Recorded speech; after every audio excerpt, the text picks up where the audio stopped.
బాధ్యతలు ఏ విధంగా ఉంటాయి, ప్రైవేట్ ఆడిటర్ యొక్క బాధ్యతలు ఏ విధంగా ఉంటాయి అనేది మనం లాస్ట్ క్లాస్లో చూసుకున్నాం.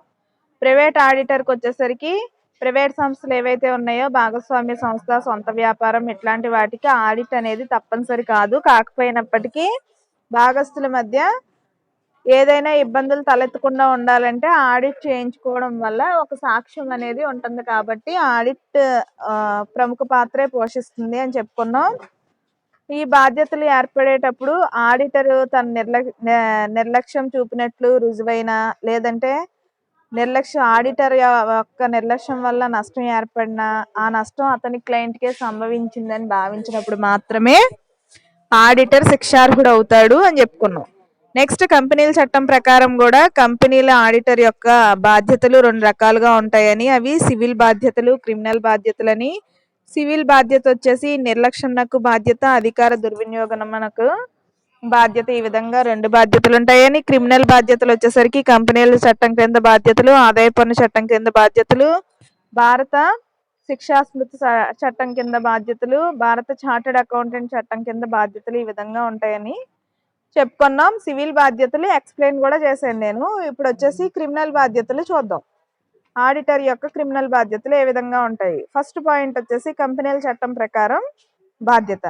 కంపెనీల చట్టం ప్రకారం ఆడిటర్ యొక్క క్రిమినల్ బాధ్యతలు చూసినట్లయితే చూడండి, ఆడిటర్ హోదాలో లేదా ఆఫీసర్ హోదాలో అతను కంపెనీల చట్టం క్రింద నేరాలుగా పరిగణించిన లోపాలను చేసినప్పుడు అతడికి జరిమానా గాని, కారాగారవాస శిక్ష గాని, 2 శిక్షలు గాని కోర్టు విధించవచ్చు. జరిమానా గాని, శిక్ష గాని 2 కూడా విధించవచ్చు అనమాట. ఆడిటర్ అతని నియామకానికి పూర్తి అర్హతలలో ఉండకపోయినా, సక్రమంగా నియమితుడు కాకపోయినా, తన విధులను సక్రమంగా నిర్వర్తించకపోయినా శిక్షకు లోనగును. ఆడిటర్ ఎప్పుడూ కూడా కంపెనీల చట్టం ప్రకారం ఏ విధులైతే ఉంటాయో, ఏ బాధ్యతలు అయితే ఉంటాయో అవన్నీ కూడా సక్రమంగా నియమితుడు కాకపోయినా, సక్రమంగా నిర్వర్తించకపోయినా కూడా శిక్షకు అర్హుడవుతాడు అనమాట. కంపెనీల చట్టం ప్రకారం ఆడిటర్ క్రిమినల్ బాధ్యతలు క్రింది సెక్షన్ల వల్ల ఏర్పడతాయి. సెక్షన్ 233 ప్రకారం ఆడిటర్ రిపోర్టును లేదా కంపెనీ జారీ చేసిన ఇతర పత్రములను సెక్షన్ 227 మరియు 229 ప్రకారం తయారు కానప్పుడు సంతకం చేస్తే ఆ తప్పును కావాలని చేస్తే 1000 రూపాయల వరకు జరిమానాకు గురి అవుతాడు. నెక్స్ట్ పాయింట్ వచ్చేసి కంపెనీ వ్యవహారాలను శోధన చేయుటకు కేంద్ర ప్రభుత్వం నియమించిన శోధనకు ఆడిటర్ సహాయం చేయవలెను. లేనిచో 6 నెలల వరకు జైలు శిక్షకు మరియు 2000 జరిమానా చెల్లింపుకు లేక రెండింటికి బాధ్యుడవుతాడు. జరిమానా విధించవచ్చు, అలాగే శిక్ష విధించవచ్చు. కొన్ని సందర్భాల్లో 2 కూడా, అంటే శిక్ష జరిమానా కూడా విధించవచ్చు అనమాట. నెక్స్ట్ ఇన్స్పెక్టర్ ఇచ్చిన నివేదికపై, ఇన్స్పెక్టర్ అంటే ఎవరో చెక్ చేసే అతను ఇచ్చిన నివేదిక, ఒక్కొక్కసారి ఆడిటర్ పైన కూడా ఇన్స్పెక్షన్ జరగచ్చు. ఆడిట్ రిపోర్ట్ ఏమాత్రం తప్పని భావించిన గవర్నమెంట్ తన అంతట తాను మళ్ళీ వేరొక ఆడిటర్ని ఈ ఆడిటర్ పైన నియమించి వాళ్లతో వెరిఫై చేయించవచ్చు. ఇలా ఇన్స్పెక్టర్ ఇచ్చిన నివేదిక కేంద్ర ప్రభుత్వం ఎవరినైనా కంపెనీ వ్యవహారాలను సంబంధించినంత వరకు ప్రాసిక్యూట్ చేసి చర్య తీసుకుంటే ఆ చర్యల అమలులో ఆడిటర్ సహాయపడకపోతే కోర్టు ధిక్కార నేరానికి గురి అయ్యి శిక్షకు పాత్రుడవుతాడు. అంతేకాకుండా కంపెనీని పరిసమాపన చేసేటప్పుడు ఆడిటర్ను కోర్టు ప్రైవేటుగా పరీక్షించి అతని ఆధీనంలో పుస్తకాలు వాపసు చేయమని అడగచ్చు. కోర్టు ముందు ఆడిటర్ హాజరు కాకపోతే ఆడిటర్ను అరెస్ట్ చేయొచ్చు కూడా. కోర్టు ముందు ఆడిటర్ హాజరు కాకపోతే అరెస్ట్ చేయడానికి కూడా రైట్స్ ఉంటాయి. అంతేకాకుండా కంపెనీ ఆడిటర్ ఏ రిటర్న్ రిపోర్టు, సర్టిఫికేట్, ఆస్తబుల్ పట్టి, పరిచయ పత్రము లేక ఇతర నివేదికలలో గాని ప్రధాన విషయంలో గాని తప్పు ఉందని తెలిసి తప్పుడుగా ఇచ్చినా లేక ఏ ప్రధాన విషయానైనా తెలిసి వదిలివేసిన 2 సంవత్సరాల వరకు జైలు శిక్షకు, జరిమానాకు గురవుతాడు. చూడండి, ఆడిటరు తన తప్పని తెలిసి కూడా రిపోర్టు తప్పని తెలుసు కూడా ఇచ్చేసాడు అనుకోండి, అతనికి తెలుసు తప్పని, కానీ ఇచ్చేసినప్పుడు ఏమవుతుంది అంటే 2 సంవత్సరాల వరకు జైలు శిక్ష, జరిమానాకి బాధ్యుడవుతాడు. ఆడిటర్తో సహా ఏ వ్యక్తి అయినా తనను పరీక్షిస్తున్నప్పుడు తప్పుడు సాక్ష్యాన్ని సమర్పిస్తే 7 సంవత్సరాల వరకు కూడా కారాగార శిక్ష, జరిమానాతో అతడు శిక్షార్హుడు.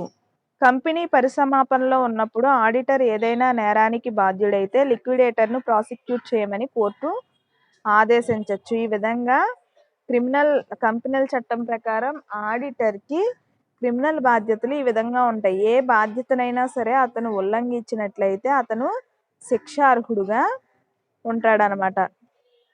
నెక్స్ట్ చూడండి, సెకండ్ పాయింట్ వచ్చేసి భారత శిక్షా స్మృతి ప్రకారం బాధ్యత. సెకండ్ సైడ్ హెడ్డింగ్ క్రిమినల్ బాధ్యతల్లో సెకండ్ సైడ్ హెడ్డింగ్ వచ్చేసి భారత శిక్షా స్మృతి ప్రకారం బాధ్యత. భారత శిక్షా స్మృతిలోని సెక్షన్ 197 ప్రకారం న్యాయశాస్త్ర ప్రకారం ఇవ్వవలసిన సర్టిఫికెట్ అసత్యమని తెలిసి ఉండి ఇచ్చినా లేక సంతకం చేసిన అబద్ధం సాక్ష్యం ఇచ్చినప్పుడు ఏ శిక్షకు గురి అవుతాడో అదే శిక్షకు ఆడిటర్ బాధ్యుడవుతాడు. అబద్ధం అని చెప్పిన, తప్పుడు రిపోర్ట్ ఇచ్చిన ఏ శిక్ష అయితే ఉందో సెక్షన్లలో ఆ శిక్షకు ఆడిటర్ బాధ్యుడవుతాడు. మేడం ఇక్కడే ఉంటున్నారుగా, హౌస్ తీసుకున్నారా?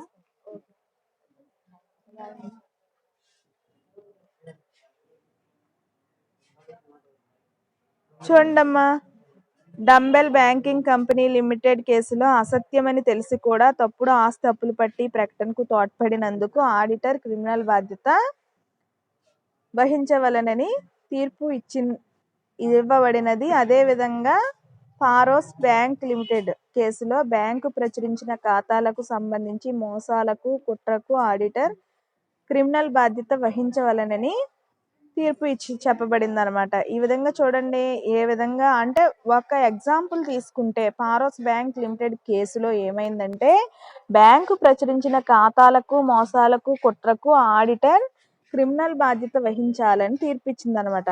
ఈ ఆడిటర్ క్రిమినల్ బాధ్యతకు సంబంధించి అనేక కేసులు ఉన్నాయి. ఆ కేసుల్లో ఎగ్జాంపుల్స్ కూడా ఉన్నాయన్నమాట. నెక్స్ట్ ఆదాయపు పన్ను చట్టం క్రింద ఆడిటర్ యొక్క బాధ్యతలు. ఆదాయపు పన్ను చట్ట ప్రకారం ఏ బాధ్యతలు ఆడిటర్కి ఉన్నాయి అని చూసినట్లయితే సెక్షన్ 288 పన్నుల ప్రొసీడింగ్స్ కు సంబంధించి ఎవరినైనా దోషిగా నిర్ణయిస్తే ఆ వ్యక్తి పన్ను చెల్లింపుదారు తరపున ప్రతినిధిగా వ్యవహరించడానికి వీలు లేదు. ఎవరినైనా దోషిగా నిర్ణయిస్తే ఆ వ్యక్తి పన్ను చెల్లింపుదారు తరపున ప్రతినిధిగా వ్యవహరించడానికి వీలు లేదన్నమాట. ఈ అనర్హత ఎంతకాలం ఉంటుంది అనే విషయాన్ని నిర్ణయించే అధికారాన్ని ఇన్కమ్ ట్యాక్స్ కమిషనర్కు కలదు. ఇది ఎన్ని రోజులు ఉంటుంది అనే విషయాన్ని, అంటే ఎంతకాలం ఉంటుంది ఈ అనర్హత అనే విషయాన్ని నిర్ణయించే అధికారం ఓన్లీ ఇన్కమ్ ట్యాక్స్ కమిషనర్కు మాత్రమే ఉంటుందన్నమాట. నెక్స్ట్ పాయింట్ వచ్చేసి సెక్షన్ 277 ఆదాయపు పన్నుల రిటర్న్ తయారీకి తెలిసి కూడా ఖాతాల రూపంలో తప్పుడు నివేదికను అందించిన ఎడల ఆడిటర్ 2 సంవత్సరాల జైలు శిక్షకు గురవుతాడు. ఆడిటర్ 2 సంవత్సరాలు అంటే తప్పు ఖాతా అని తెలిసిన తర్వాత ఆడిటర్ ఎట్టి పరిస్థితిలోనూ దాన్ని యాక్సెప్ట్ చేయకూడదు. ఎంత ప్రెజర్ ఉన్నప్పటికీ ఒరిజినల్గా నిజమేదో అదే ఒప్పుకోవాలి. లేదంటే ఆడిట్ పెట్టించుకున్నది, ఆడిటర్నితో ఆడిట్ చేయించుకున్నది, ఆ రిపోర్ట్ అంతా అబద్ధం అయిపోతుంది కదా. అందుకని ఆడిటర్ ఎప్పుడు కూడా జెన్యున్గా ఉండటానికే ట్రై చేయాలి. ఆ జెన్యున్నెస్ తప్పినప్పుడు ఆటోమేటిక్గా ఆడిటర్కి శిక్ష పడటమే కాకుండా సంస్థ కూడా నష్టాలు పాలైపోవడానికి అవకాశం అనేది ఉంటుంది. నెక్స్ట్ సెక్షన్ 278 ఏ వ్యక్తి అయినా పన్ను విధింపుకు గురి అయ్యే ఆదాయానికి సంబంధించి తప్పుడు ప్రకటన ఇచ్చుటకు ఎవరినైనా ప్రేరేపిస్తే అతడు కఠిన కారాగార శిక్షకు గురవుతాడు. చూడండి, చార్టర్డ్ అకౌంటెంట్ల చట్టం 1949 క్రింద బాధ్యతలు. చార్టర్డ్ అకౌంటెంట్ చట్టం క్రింద బాధ్యతలు చూసినట్లయితే మనం చార్టర్డ్ అకౌంటెంట్ల చట్టం 1949 అర్థంలో చార్టర్డ్ అకౌంటెంట్ కాని వ్యక్తి కంపెనీ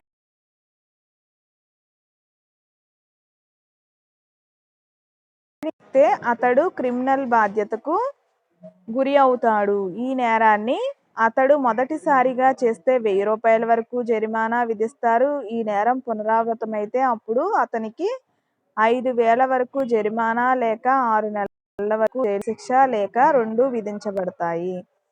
చూడండి, ఆడిటర్గా వ్యవహరించి ఏ పత్రాల మీదనైనా, అంటే చార్టెడ్ అకౌంటెంట్ కాని వ్యక్తి, అతను అసలు సిఏఏ కాదు, సిఏ సర్టిఫికెటే లేదు, అసలు సిఏగా చేయడానికి అనర్హుడు అనమాట. అంటే అకౌంటెంట్గా చేయడానికి, అంటే చార్టెడ్ అకౌంటెంట్గా చేయడానికి అతను అనర్హుడు అని తెలిసినప్పటికీ కూడా అతడు ఆడిటర్గా వ్యవహరించి ఏదైనా పత్రాల మీద సంతకం చేస్తే క్రిమినల్ బాధ్యతకు గురవడమే కాకుండా ఈ నేరాన్ని అతడు మొదటిసారిగా చేస్తే 1000 రూపాయల వరకు జరిమానా విధిస్తారు. ఈ నేరం పునరావృతమైతే 5000 వరకు జరిమానా, 6 నెలల జైలు శిక్ష. అంటే అతను అసలు క్వాలిఫైడ్ పర్సనే కాకుండా క్వాలిఫైడ్ అని నటిస్తూ రికార్డుల మీద సంతకాలు చేస్తే ఎంత నష్టం అది. అందుకని ఒక్కొక్క సందర్భంలో 2 శిక్షలు, అంటే జరిమానా, జైలు శిక్ష 2 విధించడం కూడా జరుగుతుంది అనమాట.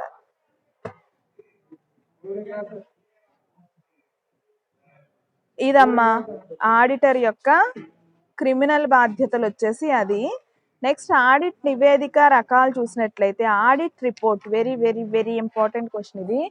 ఆడిట్ రిపోర్ట్ డ్యామ్ షూర్గా మనకి ఎక్కడో చోట ఆడిట్ రిపోర్ట్ అనేది తగులుతూ ఉంటుంది. ఆడిట్ రిపోర్ట్ చూసినట్లయితే ఆడిట్ నివేదిక రకాలు ఎన్ని రకాలుగా సమర్పించవచ్చు ఆడిటర్. ఆడిటర్ అనే వ్యక్తి ఆడిట్ చేసిన సంస్థతో వ్యవహారాలన్నీ ఆడిట్ చేసిన తర్వాత రిపోర్ట్ అనేది సమర్పించడం తప్పనిసరి విధి. అతని విధుల్లో కూడా నివేదిక సమర్పణ అని ఉంటుంది. అంటే అతను ఆడిట్ చేసిన తర్వాత రిపోర్ట్ ఏంటి అనేది ఖచ్చితంగా వెల్లడి చేయాల్సిన అవసరం అయితే ఉంటుంది. ఈ రిపోర్ట్ 2 రకాలు. అదేంటంటే clean report, qualified report. Clean report అంటే ఏంటి?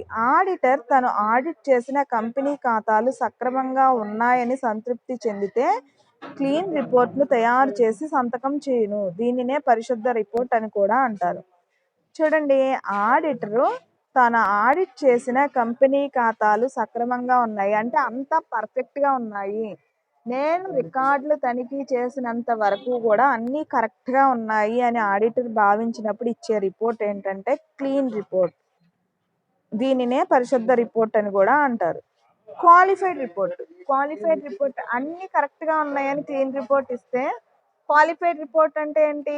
వీటిలో ఏవో కొన్ని సరిగా సక్రమంగా అనిపించట్లేదు, వాటిని సరిచేయండి అని ఇచ్చే రిపోర్టే క్వాలిఫైడ్ రిపోర్ట్ అనమాట. క్వాలిఫైడ్ రిపోర్ట్ చూడండి, కంపెనీ డైరెక్టర్లు తనకు ఇచ్చిన వివరణలను తృప్తికరంగా లేకపోయినను తన అభిప్రాయంలో ఆస్తి అప్పులు పట్టి, లాభ నష్టాల ఖాతా, కంపెనీ వ్యవహారాల స్థితి తాలూకు యథాన్యాయ దృశ్యం ప్రతిబింబింపపోయినా, అంటే యథాన్యాయ దృశ్యం కనిపించట్లేదు నాకు అని ఆడిటర్ భావించినట్లయితే ఆ విషయాన్ని డైరెక్టర్ల దృష్టికి తెచ్చి వాటిని సరిచేయవలెనని కోరవలెను. అంటే ఆస్తపులు పట్టి కానీ, లాభ నష్టాల ఖాతా కానీ అతనికి ఆడిటర్ ప్లేస్లో ఉన్న అతనికి కరెక్ట్ కాదు అని అనిపించినప్పుడు ఇచ్చే రిపోర్ట్ ఏంటంటే క్వాలిఫైడ్ రిపోర్ట్ అనమాట. డైరెక్టర్లని వాటిని సరిచేయమని కోరాలి. డైరెక్టర్లు వాటిని సరిచేయని పక్షంలో తనకు ఏ విషయాలు అసంతృప్తిగా ఉన్నాయో, కంపెనీల చట్టం ఆపేక్షితాలు ఏవి పాటించబడట్లేదో వాటిని ఆడిటర్ తన రిపోర్టులో పేర్కొనవలెను. అట్లాంటి రిపోర్ట్ను క్వాలిఫైడ్ రిపోర్ట్ అంటారు. దీనినే విశేష నివేదిక లేదా పరిమిత నివేదిక అని కూడా అంటారు. క్వాలిఫైడ్ నివేదికను క్వాలిఫై చేయవలసిన పరిస్థితులు చూడండి. ఆడిటర్ తన నివేదిక క్రింది పేర్కొన్న పరిస్థితుల్లో క్వాలిఫై చేయవలెను.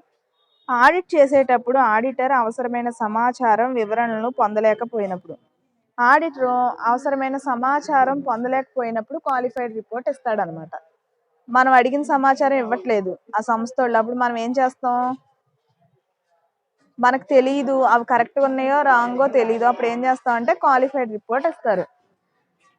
సెకండ్ పాయింట్ వచ్చేసి కంపెనీల చట్టం ఆపేక్షించిన రీతిలో ఖాతా పుస్తకాలను, రిటర్న్లను నిర్వహించినప్పుడు. కంపెనీల చట్టం ఆపేక్షించిన రీతిలో, కంపెనీల చట్టం ప్రకారం, కంపెనీల చట్టంలో నియమ నిబంధనలు ఏవైతే ఉన్నాయో ఆ రీతిలో ఖాతా పుస్తకాల్లో రిటర్న్లను నిర్వహించినప్పుడు, అంటే చట్టం చెప్పినట్టు చేయకుండా వీళ్ళు ఇష్టం వచ్చినట్టు చేసుకెళ్తున్నారు, అప్పుడు ఏం చేస్తారు? క్వాలిఫైడ్ రిపోర్ట్ ఇస్తారు.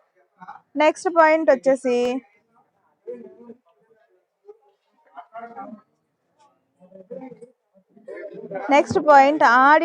ఆడిట్ కు అవసరమైన ఖాతా పుస్తకాలను, ఇతర పుస్తకాలను, ఓచర్లను అతడికి ఇవ్వనప్పుడు ఖాతా తనిఖీ చేయడానికి వచ్చాడు ఆడిటర్, కానీ ఖాతా పుస్తకాలు కానీ వోచర్లు కానీ ఇతర పుస్తకాలు కానీ అతనికి చూపించట్లేదు.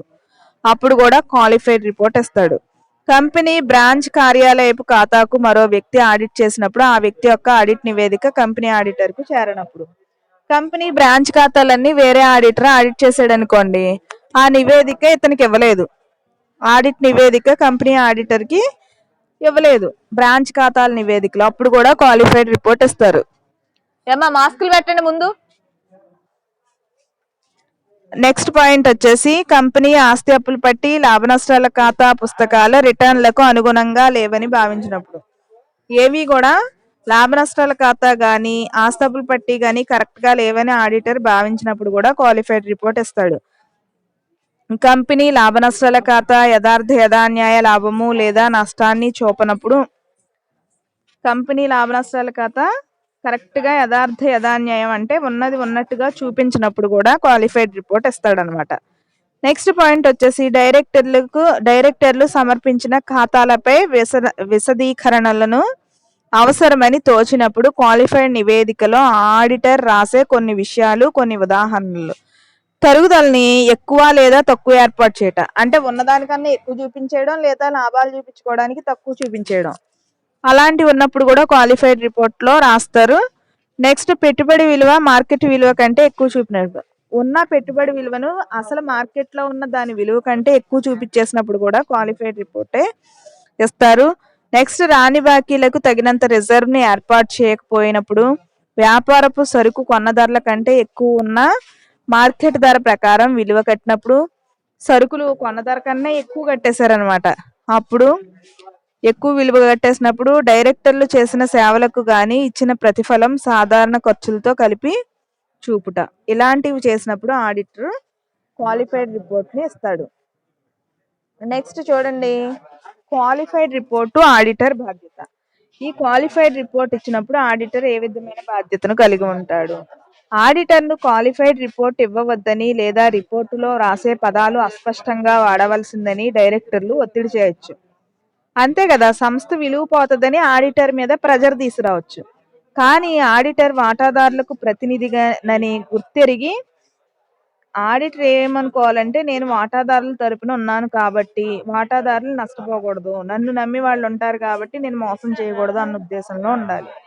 వాటాదారులు ప్రతినిధిగా గుర్తెరిగి డైరెక్టర్లు తెచ్చిన ఒత్తిళ్లకు లొంగక స్పష్టమైన భాషలో క్వాలిఫైడ్ ఆడిట్ రిపోర్టు రాయవలను.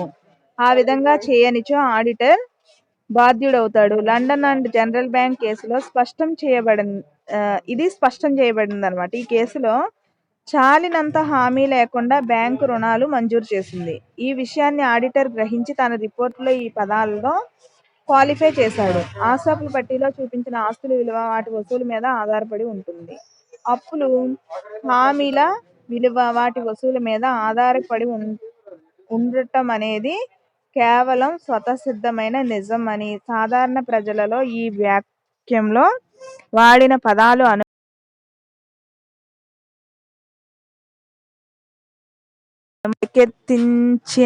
రేకెత్తించవని యథార్థాన్ని వాటాదారులకు రిపోర్ట్ చేయనందువల్ల ఆడిటర్ పరిహారం చెల్లించవలసిందని తీర్పు చెప్పినారు. చూడండి, ఈ కేసులో ఏమైనా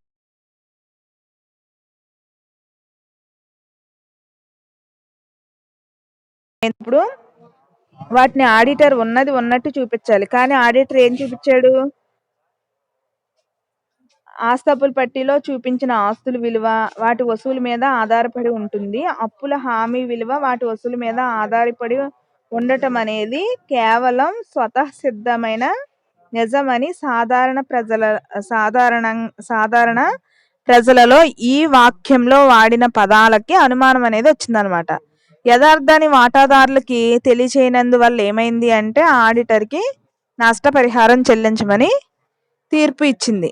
ఈ విధంగా ఆడిటర్ అనేవాడు ఉన్నదాన్ని కప్పిపుచ్చేస్తూ ఉన్నది లేనట్లుగా లేనిది ఉన్నట్లుగా కన్ఫ్యూజింగ్ వర్డ్స్ రాసి ఆడిట్ రిపోర్ట్ అనేది సబ్మిట్ చేయకూడదు అనమాట.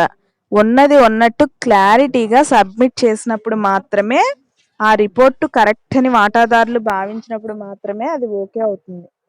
లేదంటే వాటాదారులు కోర్టుకు వెళ్ళారు అంటే ఆడిటర్ చెప్పింది వాస్తవమా అవాస్తవమా అని గ్రహించిన తర్వాత ఆడిటర్కి సివిల్ బాధ్యత కానీ క్రిమినల్ బాధ్యత కానీ అంటే ఏ దేనిని ఉల్లంఘించినా సివిల్ బాధ్యత క్రింద కానీ క్రిమినల్ బాధ్యత కింద కానీ శిక్షార్హుడు అవుతాడనమాట. యాక్చువల్గా చూడండి అమ్మ, రిపోర్ట్లు అనేవి ఈ విధంగా ఉంటాయి. రిపోర్ట్ చూడండి, అన్నీ కరెక్ట్గా ఉన్నాయి అనుకోండి, అన్నీ బాగున్నాయి అని ఇలాగా రిపోర్ట్ ఇస్తాడు. అంటే క్లీన్ రిపోర్ట్ ఇది. ఏబీసీ కంపెనీ లిమిటెడ్ వాటాలు చూసినట్లయితే దీంతో జతపరిచిన ఏబీసీ కంపెనీ లిమిటెడ్ పలానా తేదీన ఉన్న ఆస్తులు పట్టి దానికి అనుబంధంగా అదే తేదీతో అంతమయ్యే సంవత్సరానికి లాభ నష్టాల ఖాతాను మేము ఆడిట్ చేసి క్రింది విధంగా నివేదిస్తున్నాము. చూడండి ఏమేం పాయింట్లు రాశాడంటే, ఆడిట్ ఆశయాల నిమిత్తం మా పరిజ్ఞానము నమ్మకం మేరకు అవసరమైన యావత్తు సమాచారాన్ని వివరణ పొందాము.